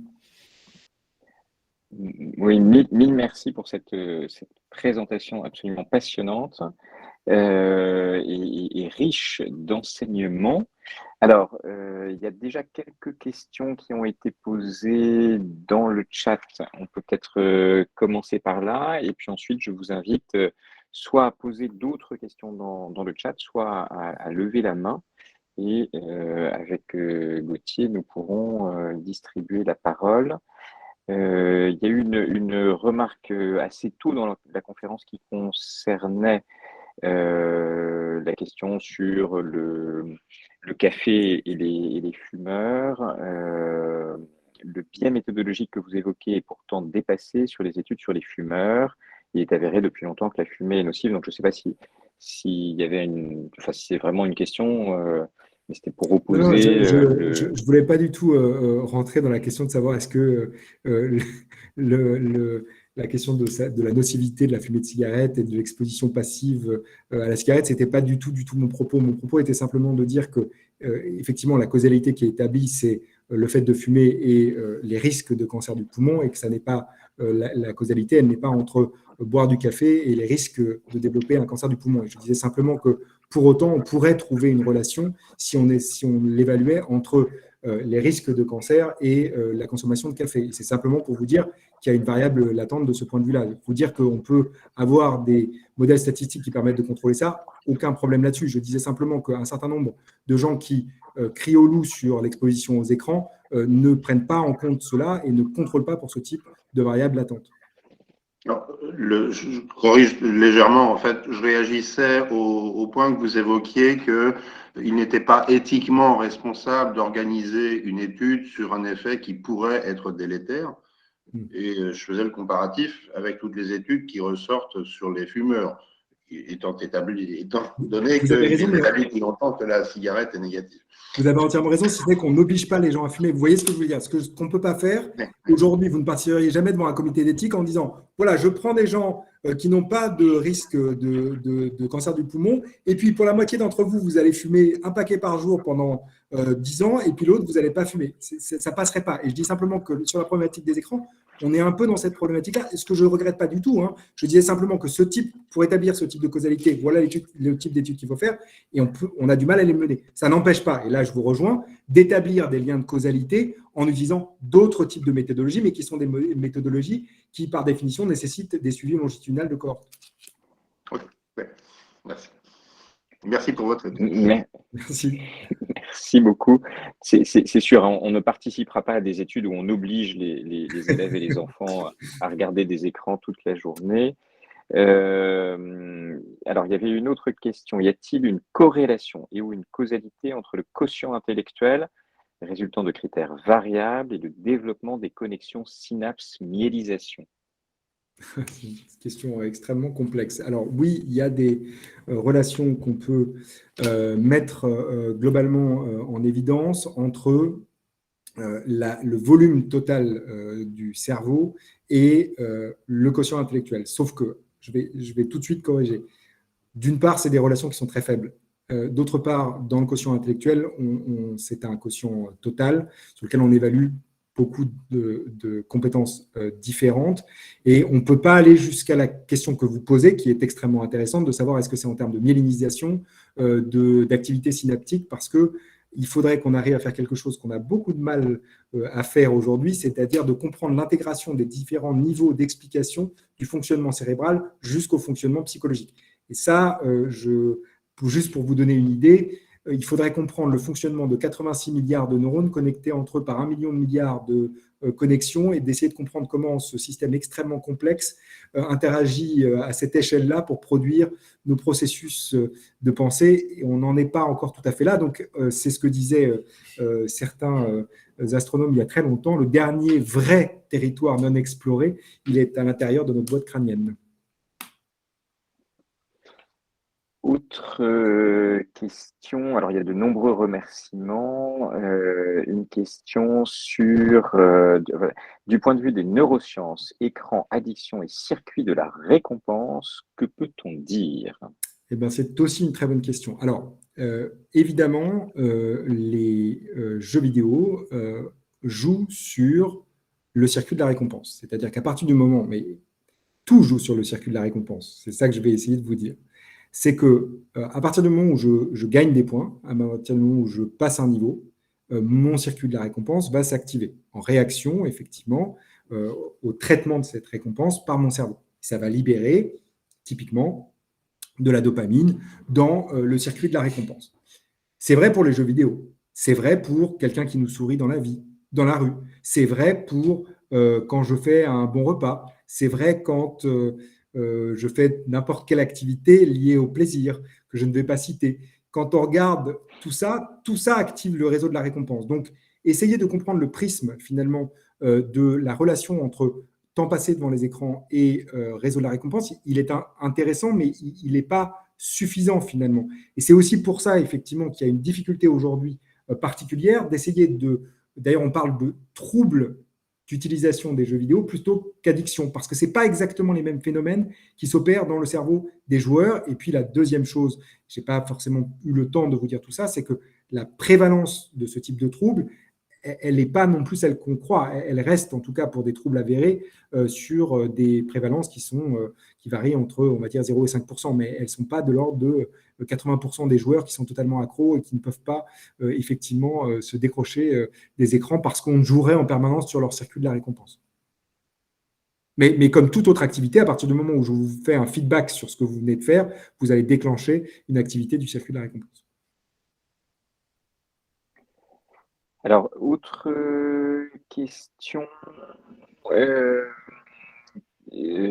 Quid de la dépendance des adolescents aux likes dans leur usage des réseaux sociaux? Je pense qu'on est aussi du côté de la récompense. Oui, tout à fait. Même principe. Un like, ça s'apparente à un encouragement, en fait. Et quand vous donnez un encouragement à vos enfants, quand ils réussissent à faire une activité X ou Y, sur les réseaux sociaux, ça se traduirait par un like. Et effectivement, on voit bien s'activer dans le cerveau en réponse à un like, une activation du réseau de la récompense. Ça peut effectivement engendrer un certain nombre de situations complexes à gérer où vous avez des adolescents qui sont dans une attente permanente en fait d'approbation sociale par le like. Et donc, on pourrait se dire, donc ça veut dire que ça peut avoir des effets délétères sur la santé mentale des adolescents. Encore une fois, en termes de causalité, c'est un tout petit peu plus complexe que cela. Quand on essaye d'analyser des très grandes bases de données de ce point de vue-là, on a du mal à établir ce lien de causalité. Souvent, c'est une causalité un peu inverse. C'est-à-dire que si vous avez des adolescents qui passent énormément de temps sur leurs écrans, énormément de temps sur Internet, ça peut être effectivement un symptôme ou un signe avant-coureur de difficultés psychologiques. Et à ce moment-là, il faut effectivement aller consulter un psychologue, un psychiatre pour effectivement déjà s'assurer qu'il n'y a pas une difficulté. Au lieu de penser que c'est simplement de l'addiction aux écrans de façon comme ça peut révéler une difficulté psychologique particulière. Donc effectivement, à ce moment-là, il faut aller voir un professionnel.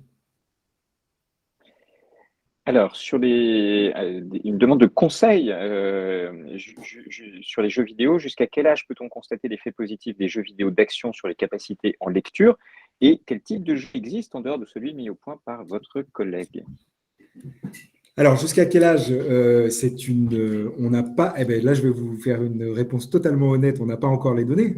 C'est-à-dire que c'est une donnée assez nouvelle déjà d'aller regarder les compétences de décodage à 9-10 ans. Généralement, on les regarde plutôt en CP-CE1 en considérant qu'à la fin du CE1, on aura automatisé le décodage. Alors même qu'on sait que l'expertise en termes de décodage, ça prend jusqu'à 4 à 5 ans et que ça prend effectivement du temps d'être un expert décodeur. Donc, on pourrait penser que ça puisse continuer à avoir des effets positifs, mais pour ça, il faut qu'on mène ce type de recherche qu'on vous a présenté. Déjà, essayer de répliquer cette recherche sur des enfants français parce qu'on l'a démontré chez des enfants italiens. Et donc, la vraie question qui se pose pour nous, comme le degré de transparence de la langue, c'est-à-dire la régularité des associations entre les graphèmes et les phonèmes, c'est-à-dire la façon dont on entend et la façon dont on écrit les sons de la langue ne sont pas les mêmes en italien. L'italien est relativement transparent, la régularité est forte, elle est beaucoup moins forte en français. Donc, une des questions qui se pose pour nous, typiquement, c'est est-ce qu'on aura le même effet chez des élèves français? Première question. Deuxièmement, si ça ne marche pas à 9-10 ans chez des élèves français, est-ce qu'il faut aller un peu plus tard? Et puis, simplement vous dire que est-ce que les jeux vidéo jouent sur les systèmes attentionnels plus tardivement que 9-10 ans? La réponse est oui. Les premières études qui ont été menées, c'est chez des adultes qui montraient que l'utilisation des jeux vidéo d'action, les pires, ceux que vous ne voudriez surtout pas auxquels vos ados jouent, ça a des effets positifs sur leur système attentionnel et ça peut avoir des effets qui perdurent jusqu'à 2 ans après l'arrêt de l'utilisation des jeux vidéo. Je ne fais pas de prosélytisme pour l'utilisation des jeux vidéo, soyons très clairs. Je dis simplement que quand on regarde les données, effectivement, c'est assez impressionnant parce que c'est des situations, et c'est ce qu'essaye d'argumenter Daphné Bavelier, qui travaille beaucoup là-dessus à Genève, c'est de dire que peut-être que les jeux vidéo constitue l'une des situations paradigmatiques d'une situation d'apprendre à apprendre. Parce qu'effectivement, dans un jeu vidéo, vous êtes en constante nécessité d'apprentissage et que c'est peut-être pour ça qu'on voit des effets de transfert et des effets qui se maintiennent aussi longtemps. Donc, et c'est pas possible de définir quelle est la variable qui produit ça. Vous voyez, on pourrait dire c'est parce que ça joue sur le circuit de la récompense. Ce qu'a essayé de faire Daphné Bavelier, c'est justement de déconstruire quels pourraient être chacun des facteurs qui produisent les effets positifs des jeux vidéo. Et il est très probable que c'est l'interaction entre tous ces facteurs qui produisent les effets positifs. Alors, une autre question sur, pardon, oui, alors là, je ne sais pas, Grégoire, si tu peux répondre. Écran et lumière bleue, faut-il porter des verres protecteurs au-delà d'un temps d'écran journalier? Alors, ce qu'on sait, effectivement, on n'est pas totalement persuadé que c'est la lumière bleue qui produit ça. Mais ce lien de causalité-là, il n'est pas totalement établi. Il y a des données qui semblent le suggérer, il y en a d'autres qui le semblent moins. Ce qu'on sait, c'est que l'exposition à la lumière artificielle, notamment celle produite par les écrans, va jouer sur notre horloge interne et notamment va faire qu'il y ait un processus d'accumulation dans notre cerveau qui nous dit qu'à un moment, on est fatigué et qu'on a envie d'aller se coucher. Et que l'enjeu, effectivement, c'est que ce processus d'accumulation puisse avoir lieu. Et quand vous vous exposez à de la lumière artificielle, vous allez dérégler ce système d'accumulation qui marche déjà pas très bien chez les adolescents. Vous avez dû remarquer que vos adolescents, c'est assez rare. Ils vous disent qu'ils soient fatigués et ils ont tendance à ne moins ressentir justement ce signal d'aller se coucher. Et donc, si on multiplie ça avec l'exposition à la lumière artificielle, on a des effets qui vont être potentialisés sur le temps d'endormissement, et comme ils commencent l'école relativement tôt, ils vont avoir des temps de sommeil qui sont non optimales pour leur âge, qui sont, je vous rappelle, au-delà de 9 à 10 heures, même si ça paraît énorme, mais en fait, c'est ça dont a besoin un cerveau d'adolescent pour bien se développer, pour bien apprendre. Donc, effectivement, l'utilisation de ce type de verre, c'est une façon, pour nous aussi, de pouvoir avoir ce processus d'accumulation qui s'opère. Après, pour nous, très honnêtement, il faut les porter parce que contrairement aux enfants, même si ça commence à sortir, qu'il y a peut-être des liens maintenant avec notamment la myopie. Alors, je vous aurais dit, je vous avais fait la conférence il y a un an, je vous aurais dit que ce lien n'existe pas. Et puis, je viens de tomber sur quelques articles qui semblent suggérer que ce lien pourrait exister. Donc, voilà où j'en suis. Mais par contre, chez nous, il y a quelque chose qui est assez clair, chez nous adultes, un peu déjà avancés en âge.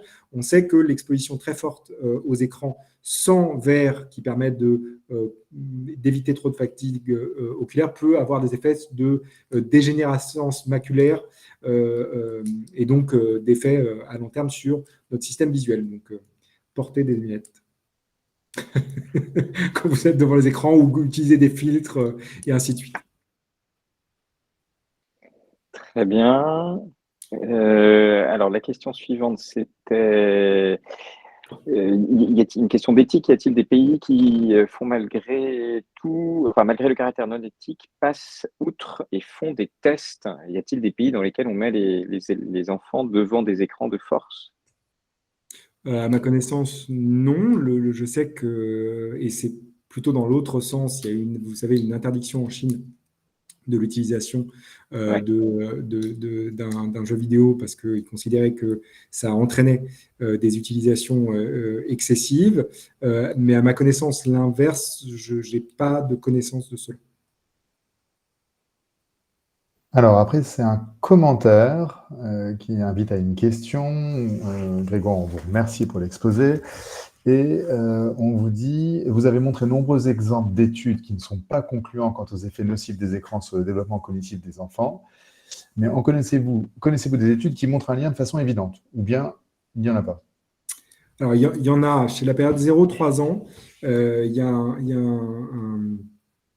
un numéro spécial d'une revue qui vient de sortir, qui semble suggérer qu'effectivement, sur la période 0-3 ans, on a des effets un peu plus consolidés et négatifs sur des choses qui sont attendues, hein, le développement langagier de l'enfant, sur la communication, sur la construction d'un certain nombre de concepts chez l'enfant. Ceci étant dit, dans cette même revue, ce qu'ils disent, c'est que c'est très dépendant du niveau socio-économique des familles dont sont issus ces enfants. C'est très dépendant aussi du fait que les parents passent du temps avec les enfants autour du type de contenu sur lequel le type de contenu,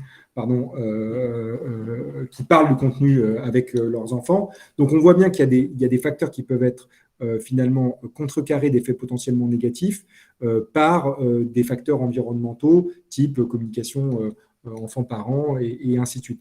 Donc, sur la période 0-3 ans, on a plutôt maintenant un corpus de connaissances qui semble suggérer qu'effectivement, une exposition très, très jeune aux écrans, ce n'est pas positif et ça peut avoir des effets plutôt négatifs. Plus tard, c'est beaucoup plus difficile d'établir ces liens de causalité. Encore une fois, il y a tellement de variables qui peuvent jouer d'un côté ou de l'autre que c'est très difficile d'arriver à établir ça. Bon, après, je vous ai quand même présenté sur les Teletubbies, c'est très clair, hein, c'est négatif pour le développement du vocabulaire de l'enfant. Grégoire, est-ce que vous pouvez préciser le nom de la revue dans laquelle est présentée cette étude? Alors, oui, je peux regarder cela. Si vous me laissez une petite seconde, je l'ai regardé juste avant la conférence, donc je vais la retrouver rapidement. Alors, c'est une revue scientifique et c'est une revue qui s'appelle Infant Behavior and Development. Donc, c'est une revue scientifique. Merci beaucoup. Je vous le mets dans le... Alors, dans le chat, super, oui. Merci. Une question générale sur cette présentation. Est-ce que l'enregistrement sera disponible? Oui, nous allons le publier sur le site de l'École alsacienne très prochainement, comme ceux des précédentes présentations, notamment la présentation du Lapsidé d'il y a 15 jours. Elle est désormais sur le site de l'École alsacienne, accessible à tous ceux qui le souhaitent. Alors, celle d'il y a 15 jours, on l'a mis dans l'espace privé, comme voilà, ça concernait pas forcément tout le monde. Celle de ce soir, elle sera sur l'espace public du site de l'école. Alors, il y a un dernier commentaire sur, encore une fois, sur sur la corrélation. Quelqu'un vous dit que pour aller jusqu'au bout de l'approche scientifique, il serait bon de dire que le lien de corrélation ne valide pas de lien de causalité, ni l'absence de lien de causalité.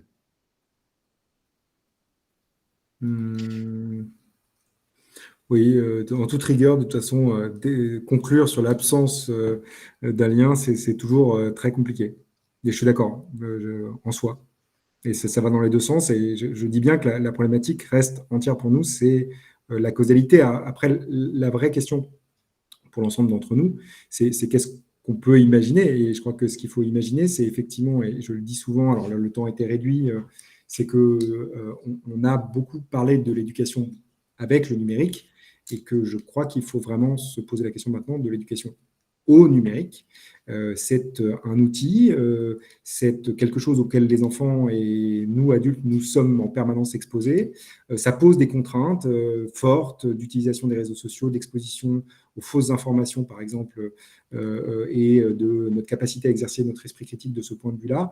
Et que je crois que, en tout cas, pour ce que je peux dire de l'éducation nationale, je ne suis pas sûr qu'elle ait tout à fait prise la mesure de, je dirais, cette révolution qui s'est imposée à nous et auquel il va falloir qu'on réponde d'un point de vue éducatif et dans lequel on a une nécessité de faire de l'éducation, évidemment, aux enseignants, évidemment aux parents, mais aussi aux élèves. C'est-à-dire qu'ils doivent pouvoir s'autoréguler face aux écrans, ils doivent pouvoir comprendre les enjeux qui sont d'exposition au contenu non approprié, par exemple, de partage d'informations qui sont des informations qui ne sont pas vérifiées. Tout ça, c'est un enjeu collectif. Il y a aussi l'enjeu que nous passions peut-être un peu moins de temps sur nos écrans et que nous soyons plus en interaction avec nos enfants à certains moments, parce que ça joue évidemment. On sait très bien que sur les premières acquisitions de l'enfant, le fait d'être en interaction avec eux, ça joue beaucoup. Et souvent, c'est parfois un angle mort de certaines recherches. On n'évalue pas chez l'adulte le temps qu'il passe sur son écran, alors même qu'il devrait être en interaction avec ses enfants. Donc, je crois que l'enjeu, il est plutôt global, qui est de dire, déjà, intéressez-vous à ce que font vos enfants sur les écrans, parce que parfois, ils font des choses qui sont extrêmement pertinentes, contrairement à ce qu'on peut penser. J'étais très surpris la dernière fois, je parlais avec des collégiens qui avaient une notion extrêmement aiguë de qu'est-ce qui constitue quelque chose de privé, qu'est-ce qui constitue quelque chose de public, beaucoup mieux d'ailleurs que leurs parents qui étaient présents aussi dans la salle, et qu'ils ont certaines compétences. Alors parfois, ça ne veut pas dire que c'est des digital natifs qui ont toutes les compétences, pas du tout, c'est pas ce que je suis en train de dire, mais je dis simplement que voilà, il y a peut-être aussi cette nécessaire acculturation des uns et des autres à ce qu'ils font sur les écrans. Et par exemple, on sait que les réseaux sociaux, c'est aussi une manière de maintenir du lien entre eux, et que pendant le confinement, ça a été aussi source de protection sur la santé mentale des adolescents, parce qu'ils ont pu continuer à interagir les uns avec les autres. Et en même temps, il y a le pire, vous le savez très bien, c'est le harcèlement sur les réseaux sociaux et autres. Donc on voit bien qu'il y a besoin d'avoir de la mesure sur ces questions-là, et encore une fois, quelque chose mais qui nous réunit tous, qui est de l'éducation. Et effectivement, il y a un vrai enjeu de se poser des questions éducatives par rapport à ça. Merci beaucoup, Grégoire. Je pense qu'on peut... Alors, il reste 2 ou 3 questions dans le chat, mais on est parvenu au terme du temps qu'on s'était fixé. Et puis, je trouve que terminer sur cette notion de l'importance de l'éducation au numérique, faite conjointement par l'établissement scolaire et par les parents, parce qu'on est vraiment coéducateurs sur cette question, et c'est pour ça que nous consacrons un certain nombre de conférences sur ce sujet, et beaucoup de temps aussi en classe sur cette éducation au numérique. Ça me semble une parole très sage, importante, et qui va dans le sens de ce qu'on essaye de faire à l'école alsacienne. Éducation au numérique, temps passé avec son enfant à expliquer, à défricher, à discuter, à échanger. C'est quand même assez rassurant que les études montrent que plus on passe de temps avec eux à commenter les choses, plus le lien éducatif est fort, et plus ça a de vertus. L'éducation des enfants se fait dans le lien avec les adultes, c'est une évidence. Et puis que les contenus priment sur le support et le média. Là encore, quel soulagement de le constater scientifiquement. Je crois que ça va assez dans le sens de certaines choses qui sont assez intuitives et plutôt réconfortantes. Le dernier point à retenir peut-être, c'est que ça ne sert à rien de passer du temps devant les Teletubbies, mais ça, là aussi, c'est plutôt relativement intuitif. Mille merci pour cette conférence absolument passionnante. Pierre, je vous laisse la conclusion. Et il faut votre micro. Pardon, c'est vrai. Moi aussi, je vous remercie. D'abord parce que c'est toujours intéressant de confronter les résultats bruts de la recherche, et quand ils sont expliqués aussi clairement ce que vous avez fait, c'est intellectuellement extrêmement stimulant. Donc, merci beaucoup pour ce travail de vulgarisation. Et puis, vous l'avez dit, mais c'est un de mes chevaux de bataille, passer du temps à lire des histoires à ses enfants, et même tard, et même une fois qu'ils savent lire, c'est une activité extrêmement importante. Et alors, je suppose qu'on peut le faire à partir d'un livre, et que les effets sont aussi bons à partir d'une liseuse. Donc, et que ce qui compte en matière d'éducation, fondamentalement, c'est le lien. Et c'est Tzvetan Todorov qui l'avait dit il y a très longtemps à l'école. Nous sommes dans un dispositif où les enfants grandissent dans l'échange avec les adultes, Et cet échange-là, il est précieux et que les modalités, les outils, etc., comptent relativement peu par rapport à l'importance de l'échange. Donc, merci beaucoup d'avoir rappelé cette valeur à laquelle nous sommes tellement attachés. Merci. Merci beaucoup. Merci beaucoup. Très bonne soirée à toutes et à beaucoup. tous. Merci, super.